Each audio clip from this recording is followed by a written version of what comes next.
Good morning, everybody. Thanks for being here. And it is 5 after, and although our audience is slimmer than I've seen in a while, we are going to go ahead and get started. As you can see, Dr. Klass is not here with us today, so I will take command in his absence. Don't tell him I said I was in command, but we do have one case that's going to be presented by Dr. Amani, is it Altamimi? Is that correct? That is correct, yes.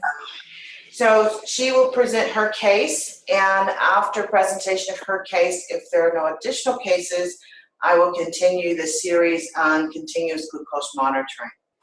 So we're going to kind of pick up where we left off 2 weeks ago in talking about continuous glucose monitoring. So there's my mascot. And today we're going to move on to our second topic, which is identification of appropriate candidates for CGM. Looking at people with prediabetes, type 1 or type 2, patients not at goal, or those with hypoglycemia unawareness. And with the objective being to identify appropriate candidates for the use of CGM. So 2 weeks ago, we talked about some of the recommendations from ACE and AACE in regards to the CGM. And just to kind of remind you of those, in 2015, recommendations were for people with type 1 diabetes and people with type 2 diabetes who were on multiple insulin injections, basal insulin, or sulfonylureas, as these folks were going to be more prone to episodes of hypoglycemia. And that the device should be used for any patient that is at risk for hypoglycemia unawareness, and that for people with type 2 diabetes in whom you think there may be some postprandial glycemic excursions, it is also recommended. And in 2017, recommendations changed just a wee bit, looking for patients with type 1 diabetes with a history of severe hypoglycemia as defined by ACE and AACE as blood glucose less than 40, folks with hypoglycemia unawareness or frequent hyperglycemia. And then also for people whose A1Cs are above target. And as you see here, it talks about people who are over the age of 25. Because part of the struggle with people who are under the age of 25, they're not overly concerned with A1Cs in a lot of cases, so it was not recommended for that population. But if they're over the age of 25 and they have type 1 diabetes, that tool is useful in that population. Again, folks with hypoglycemia unawareness or frequent hypoglycemic episodes.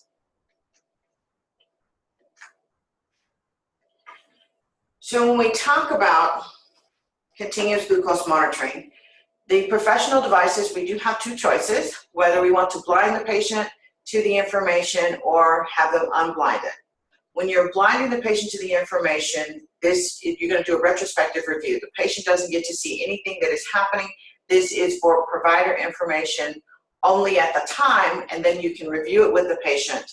And the reason you would pick the blinded is because you just want to know what's happening. Patient's not really interested, or the patient is unwilling to be involved. So for my patients, what I offer them is either the blinded or the unblinded. If they want to check blood sugars at least twice a day and enter them into the device and be involved in the process, I will offer them the unblinded. Some people say, I don't want to know, I don't want to do anything extra, just put the device on me and let me go. So those folks I usually always do in a blinded mode. In using an unblinded mode, you want to do this for patients who you are attempting to change their behaviors. So they tell you that they have difficult time. So I have a patient who is interested in getting his CDL license, but he has a difficult time refraining from sweets. They are his downfall. And then he overcorrects and ends up with hypoglycemia.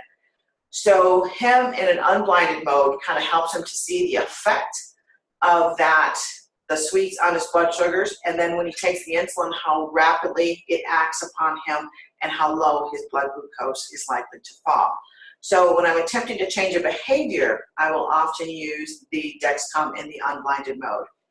Also, it has to be a patient who is willing to check blood sugars and enter them into the device for calibration purposes.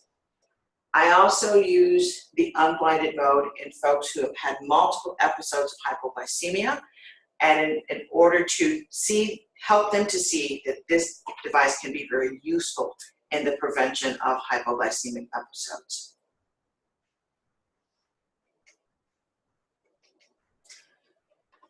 So in the use of the devices, for the Dexcom and the Medtronic device, it is only recommended to be used in the abdominal area.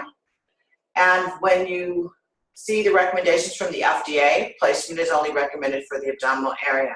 On the other hand, for the Libre Office Pro, it is recommended only for the backs of the arms. And it's recommended only for the backs of the arms. When the patients get the device themselves, and you will often, when you get ready to place a device, they will ask you these questions because they have been on the internet and YouTube and all of that. So when they get the devices themselves, they can place that Dexcom or Medtronic device, abdomen, thighs, backs of the arms, tops of the hips. So they can do all of those placements. Again, FDA recommendation, Medtronic and Dexcom is abdomen, Libre is the back of the arms. I have not seen any patients here in the States with the Libre. The only Libre available right now is the Office Pro. It's professional use only. My only patient who has been on a Libre of the personal device was from Poland, and again, it is still only recommended for use in the backs of the arms.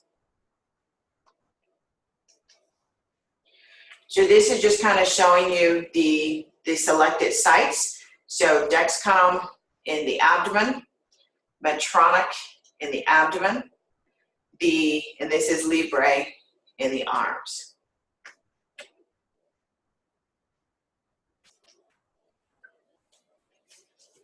So patient education. One of the things that is extremely important when you decide you've picked your ideal patient and you want to put them on the device, Dexcom provides a very handy document for the patients that you can download from the Dexcom website. And it kind of goes through the things that you will need to go through with the patient once you are planning to start them on the device. As you can see near the top, it shows what the screen on the device will look like as the patient sees it. The blood sugar on this particular patient is 275, and there is an up arrow present. And that up arrow corresponds with the information related to the speed and the direction of blood sugars. So when the patient is looking for it, it is helpful for them to know what these arrows mean. Off to the side is the key for the arrows. So you've got your arrow going straight across, lets you know the glucose is constant and steady. The things that I have my patients take a look out for, and as I said, Dexcom outlines this beautifully. 2 arrows going up. Blood sugars are rising rapidly, 90 milligrams per deciliter or more every 30 minutes. By that same token, 2 arrows down, their blood glucoses are falling rapidly, 90 or more milligrams per deciliter every 30 minutes. So that kind of helps them to get a handle on what they need to be doing. So if you've got rapidly rising blood glucoses, and I will tell you, I wore the device myself, and from Dr. Class, I learned you should never eat bagels. So I decided one day, I want to wear the Dexcom. I slapped the Dexcom on, and I had a cinnamon raisin bagel. I cannot tell you how panicked I became. Within about 15 minutes of completing that bagel, my blood glucose started to rise, and they were going pretty fast.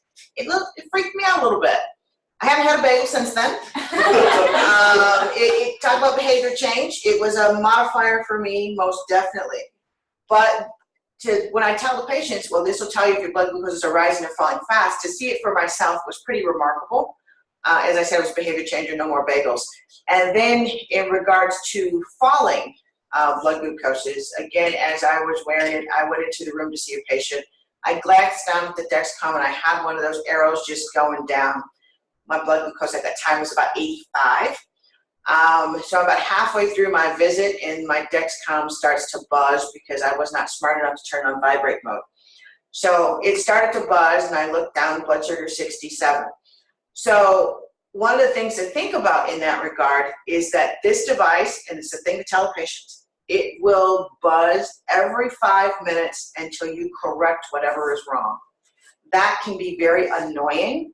So when you think about putting the patient on the device, if it's a patient who walks in with an A1C of 10, you know they're having blood glucoses over 200, you don't set your high limit at 200.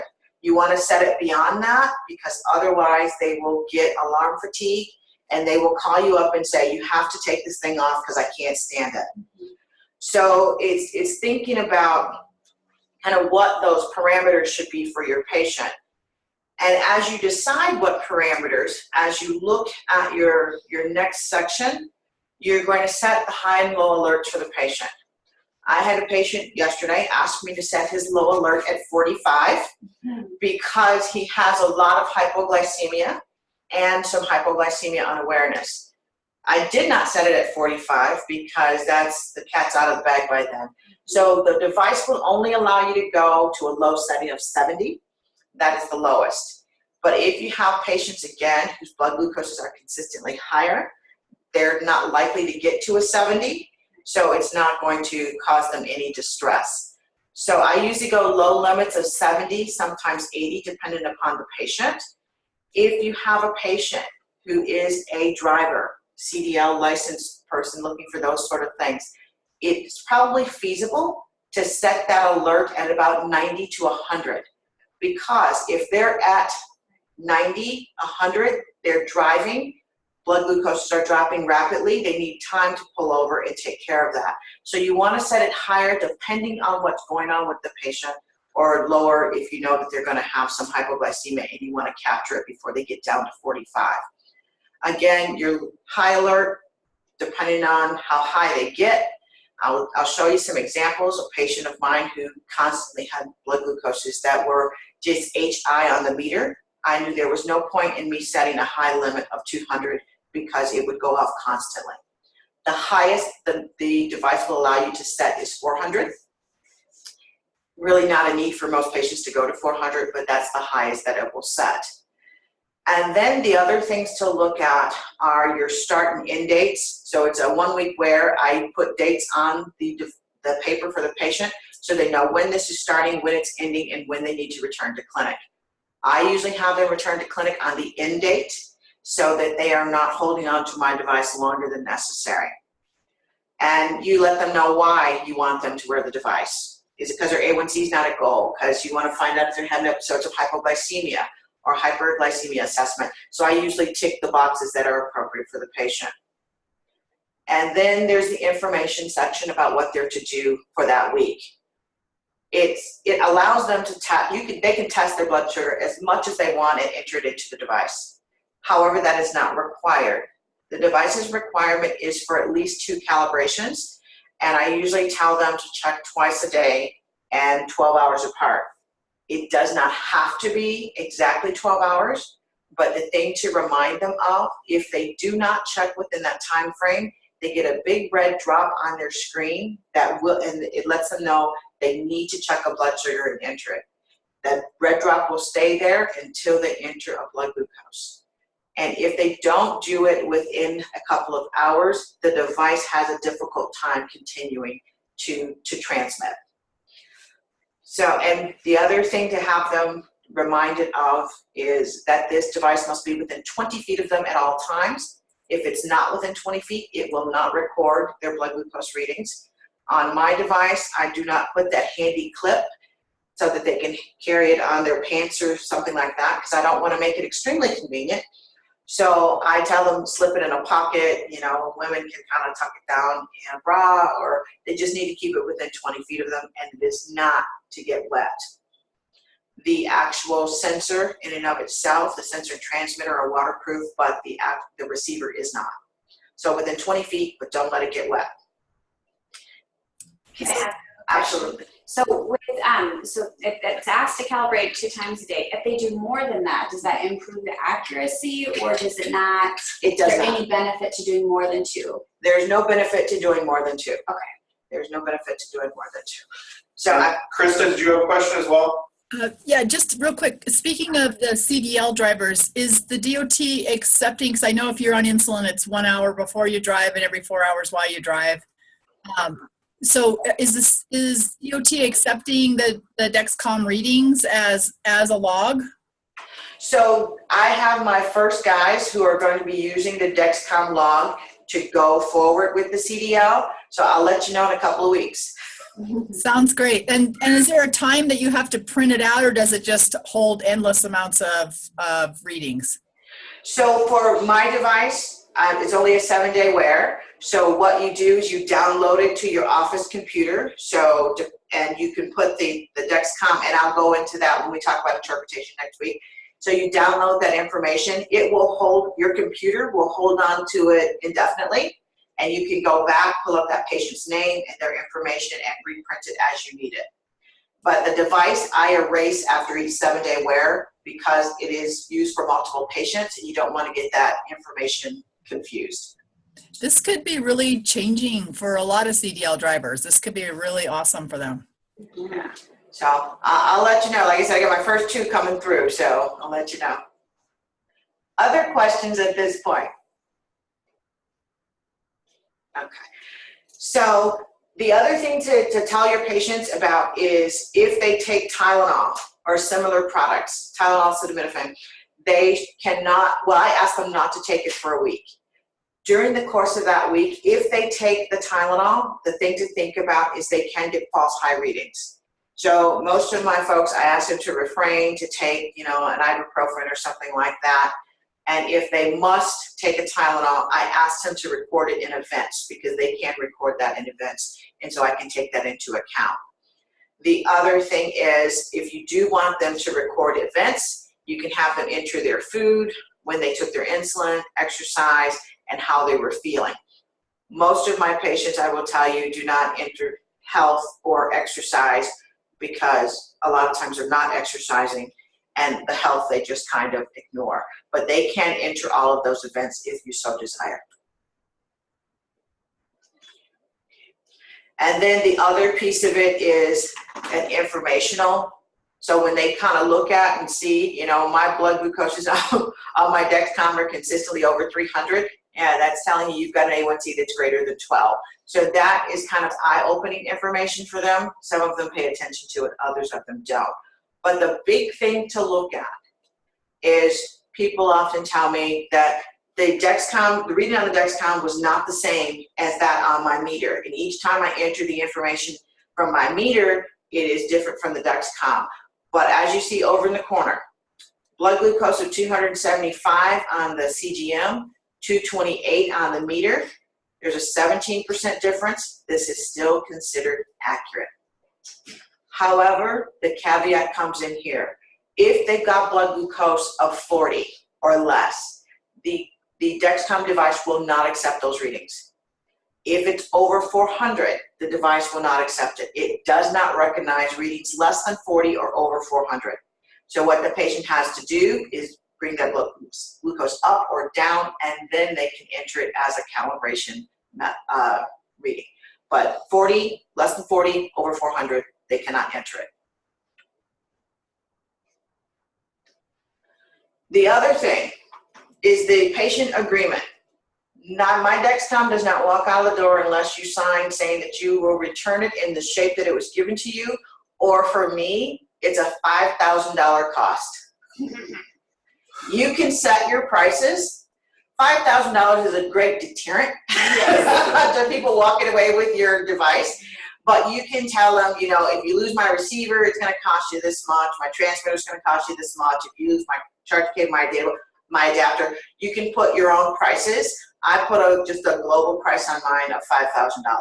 So it doesn't cost me $5,000, but I must say in the last 2 years, thank God, I have not lost a device. So I always have them sign an agreement. If they're not willing to sign an agreement, then they don't get to walk away with the device. I haven't had anybody refuse, but I advise you to use the agreement to be sure that your device comes back to you. All right, so questions so far about